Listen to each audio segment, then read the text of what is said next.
meskipun sudah tua itu tetap mengkilau. Ini kocok kan. Nah, batang bawahnya ada aja sekelingking nih, sekelingking orang dewasa.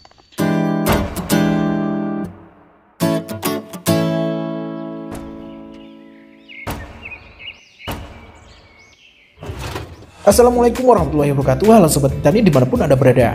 Nah, kali ini kita akan mengajak Anda untuk mengetahui apukat lebih dalam dan juga mengetahui tentang bibit apukat.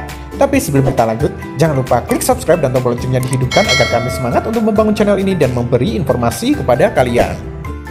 Ada banyak sekali jenis dari apukat, yaitu antara lain adalah apukat peluang, apukat bina, apukat muria, apukat kendil, apukat aligator, dan juga masih ada apukat-apukat yang lainnya.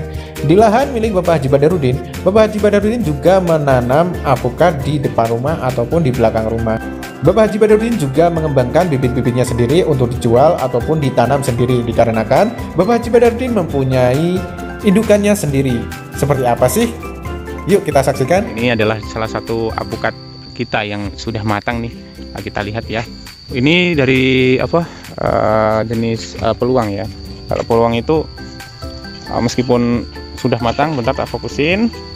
Oke, meskipun sudah matang itu tetap meskipun sudah tua itu tetap mengkilau. Ini kocok kan?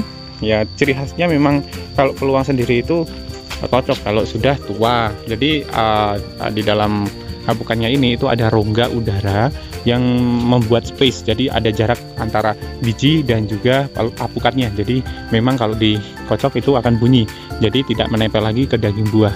Tapi perlu digarisbawahi, tidak semua itu kocok ya. Terkadang kita juga menemukan yang sudah matang tapi alias yang sudah ready, yang sudah ready itu kita kocok itu tidak akan bunyi. Nah, karena bijinya itu menempel di daging buah. Biasanya itu apukat-apukat yang kecil, jadi bukan apukat yang besar seperti ini. Ini kan terlampau besar. Nah, itu juga ada apukat yang kecil yang lagi tumbuh. Nah, ini kan rada kecil, kemungkinan besar itu kalau dikocok itu tidak akan bunyi. Biasanya ciri khasnya seperti itu. Jadi kalau besar itu akan bunyi. Nah, ini indukannya ini. Bentar, indukannya ini itu sudah berusia kisaran 3 tahun dan baru berbuah sekarang. Nah, kalau kita peluang itu kalau produksi seperti ini meskipun kelihatan banyak tapi kita bilang ini masih sedikit karena ini baru pertama kali. Kalau pertama kali itu wajar meskipun bilang banyak loh ya, itu kan masih ada yang pentil, ada yang pentil juga, ada yang sudah besar. Nah, tapi kita bilang ini masih kecil dan produksinya pun masih sedikit, tidak seperti apukat yang sudah kisaran 3 kali panen ya. Nah, untuk sahabat botanikal, kalau kalian mempunyai apukat yang kayak gini ya, ini tuh lagi seleksi untuk apukatnya sendiri, alias dia akan merontokkan si pentil dari apukatnya. Itu sudah wajar karena kalau jadi semua pasti rantingnya tidak akan kuat.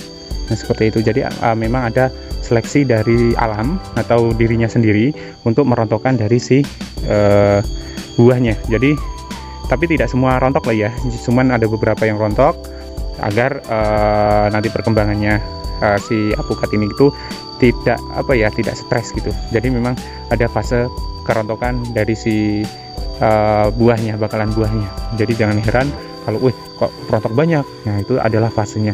Ini kan seperti ini kan, ini akan rontok ini. Memang akan mengering. Bentar tak fokusin. Sedangkan aslinya kan ini kan hijau. Nah, ini kan sudah rada coklat. Nah, nanti seperti ini. Ya, mudah kan untuk dipetik. Nah, seperti itu. Jadi jangan heran kalau kalian mempunyai apukat yang banyak tiba-tiba itu rontok. Itu memang itu ada fasenya. Tapi juga digarisbawahi tidak semuanya. Jadi kita harus melakukan penyemprotan juga. Penyemprotan itu entah itu penyemprotan hama ataupun penyemprotan untuk penguat tangkainya. Karena ada penyemprotan untuk kalsiumnya, ada pupuk daun, ada untuk insektisida.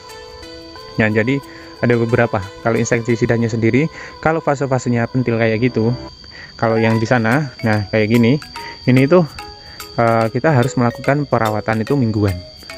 Kenapa kok harus mingguan? Karena Kalau apukat yang masih kecil seperti itu rawan terkena yang namanya hama, yaitu hama ulat. Ulatnya itu nanti masuk ke buahnya ya. Jadi masuk ke dalam buah ini, terus langsung menyerang ke bagian bijinya, dan nanti akan jadi kegagalan si bakalan buah untuk berkembang. Nah, jadi dia akan merontokkan dari si buahnya. Jadi perawatan mingguan itu sangat-sangat perlu. Kalau yang sudah rada besar, mungkin sekepal orang dewasa, rada lebih sedikit lah, itu sebetulnya melakukan perawatannya itu, penyemprotannya itu 2 minggu sekali juga nggak apa-apa. Nah, tapi kalau sudah besar, kisaran menunggu kematangan saja, nggak usah disemprot, itu juga nggak apa-apa, kecuali terserang oleh hama wereng. Ya, kalau wereng itu dia akan menyerang dan membuat tembong si apukat, kecuali itu ya. Jadi harus digarisbawahi, kalau wereng jangan. Ternyata diseleksi sama alam. Nah, seperti ini. Nah, jadi memang ada kerontokan dari si bakalan buahnya. Oh ya, untuk sahabat botanikal yang kurang 1 bulan untuk kematangan, saya lupa untuk menerangkan, kalau misalnya disemprot dengan ya insektisida untuk membunuh hama wereng, kalian jangan mencampurkan dengan perekat ya, soalnya kan itu menunggu kematangan juga, kita harus memikirkan tentang konsumen juga, seperti itu. Karena kalau kita menggunakan perekat, ya memang perekatnya itu ke kulitnya memang benar, tapi kalau bisa dihindari gitu, jadi jangan pakai perekat. Nah, karena kalau perekat sendiri itu mesti merekatkan obat di skin dari si skinnya buah itu gitu. Nah, kalau bisa jangan menggunakan perekat, jadi disemprot aja secara manual aja, karena memang untuk menanggulanginya itu kalau hama wereng itu cukup mudah ya, cuman untuk penyemprotan dan kita tunggu sampai matang. Ya mungkin kalau untuk penyemprotannya itu 2 minggu sekali itu sudah cukup. Nah, tapi nggak usah pakai yang namanya perekat, cuman untuk memikirkan konsumen juga gitu. Nah, jadi tidak menimbun di badan, itu buah pun sehat, seperti itu. Nah, untuk bibitnya sendiri itu memang indukannya itu dari yang tadi ya, yang di sana yang kita review tadi. Kita punya bibit superan di sini ya. Kalau superan sendiri itu kenapa kita bilang ini superan, karena memang dari segi batang bawahnya, karena yang pengaruh itu batang bawah itu sangat berpengaruh penting untuk pertumbuhan, yaitu tentang silingnya. Kalau silingnya saja sudah besar seperti ini bakalan jadi superan, tapi kalau silingnya saja kecil itu ya akan tidak jadi superan. Nah, batang bawahnya ada aja sekelingking orang dewasa. Ini baru disambung, dan untuk penyambungan entresnya itu rada panjang sedikit, nanti dia akan rembuyung. Jadi memang mempunyai cabang yang banyak. Nah, seperti itu. Karena memang pertumbuhan dari si siling itu juga berpengaruh penting terhadap pertumbuhan yang di atas.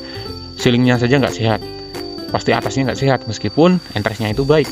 Seperti itu. Itu juga ilmu baru sih ya. Jadi untuk kalian yang pengen membibit dan ingin beli yang namanya siling atau batang bawah, cari yang besar-besar silahkan, atau mau yang biasa-biasa saja juga silahkan. Soalnya memang untuk siling yang superan kayak gini itu memang agak sulit untuk dicari. Sedangkan kalau sudah disambung itu pasti harganya itu pasti langsung melambung gitu loh, soalnya superan. Nah, seperti itu. Nah, ini kan dari apukat peluang.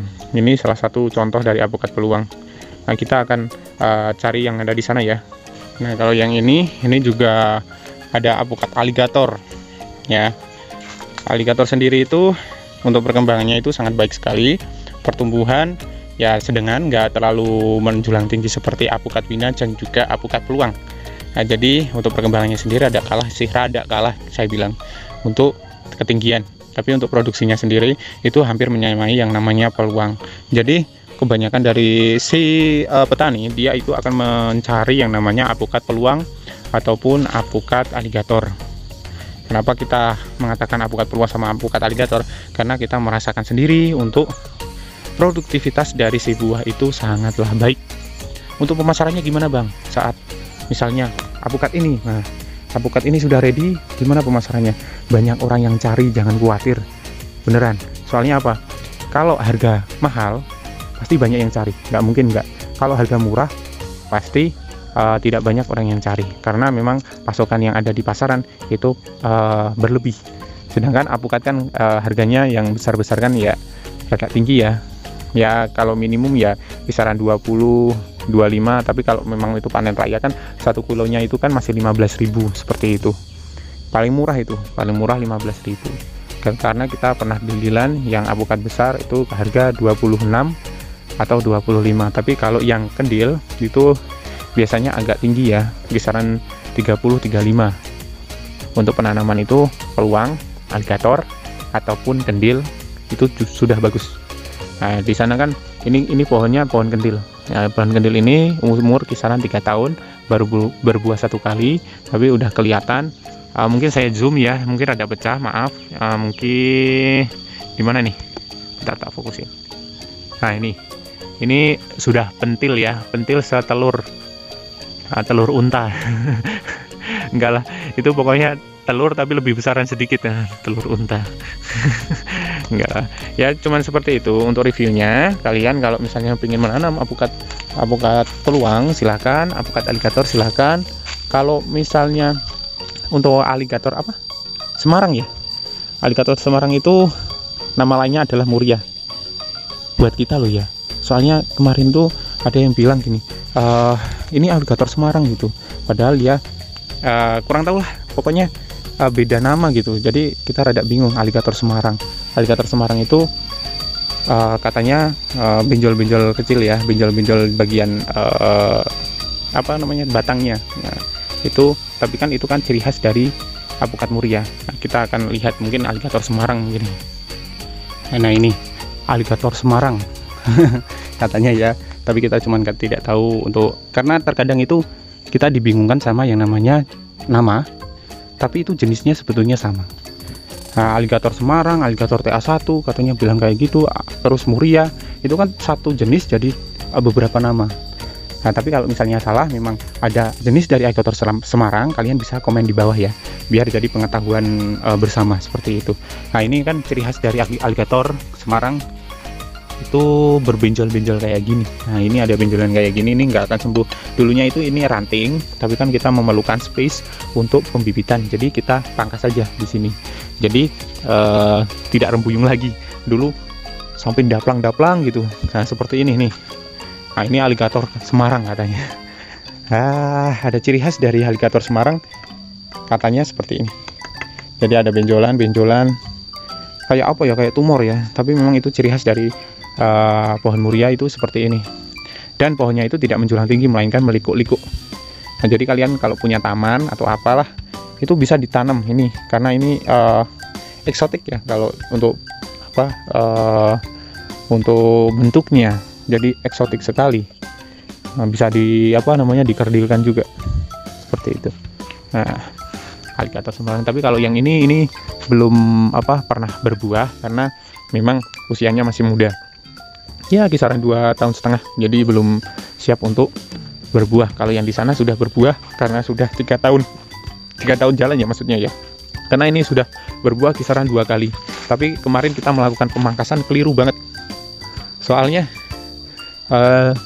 kelirunya gini, saat berbunga. Nah, itu berbunga kita pangkas saja ya, ini rada apa namanya, rada stres gitu jadinya. Soalnya memang berbunga dulu, kelirunya di situ. Ini masih kecil. Ini bentukannya itu seperti wina ya. Jadi memang sulit dibedakan kalau sudah dipetik, sulit dibedakan. Nah, tadi itu adalah pembahasan dari kami. Gimana menurut kalian? Jangan lupa klik subscribe, komen, dan bagikan ke temanmu agar temanmu tahu apa yang kamu tahu. Dan jangan lupa kunjungi juga channel kami di sini agar tahu video-video menarik lainnya tentang botanikal. Akhir kata, apabila ada kekurangan mohon maaf, dan wassalamualaikum warahmatullahi wabarakatuh, dan salam botanikal.